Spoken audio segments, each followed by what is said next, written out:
It also approved enhancement of monthly remuneration of human resources engaged under National Health Mission (NHM) by rupees 5,000 per month from 1st August 2026.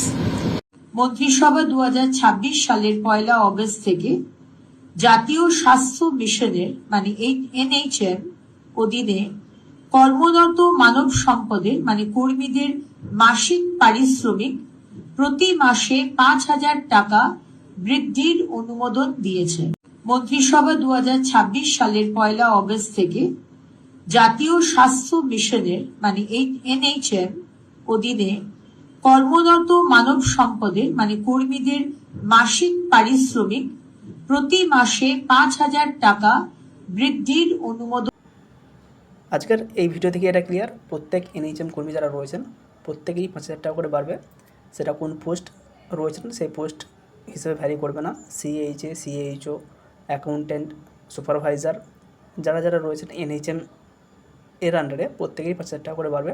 যার যেমন salary রয়েছে অর্থাৎ যে salary withdraw করা হয় তার সাথে 5,000 টাকা অ্যাড হবে। কারো 20 জয়েনিং ছিল সেটা থেকে আরও 1,000 বা 2,000 টাকা বা 2,000 সামথিং অ্যাড হয়েছে বা বেড়েছে, তার সাথে আরও 5,000 টাকা অ্যাড হবে। কারো যদি 22 থেকে থাকে সেটা হবে 27, কারো যদি 40 বা 41 থেকে থাকে সেটা হবে 46 বা 47, যাদের 26 বা 27,000 টাকা অলরেডি স্যালারি রয়েছে তাদের সাথে আরও 5,000 টাকা অ্যাড হবে। এর সাথে যেমন PLI রয়েছে সেই PLI আপাতত ওয়েস্ট বেঙ্গল ওয়াইজ যেটা CHOদের ক্ষেত্রে রয়েছে ম্যাক্সিমাম 5,000 সেটাই কিন্তু রয়েছে, যেটা NHM-এর গাইডলাইন 25+15 সেটা কিন্তু এখনও ক্লিয়ার কিছু হয়নি। আপাতত যার যেমন স্যালারি রয়েছে তার সাথে 5,000 টাকা অ্যাড হলো।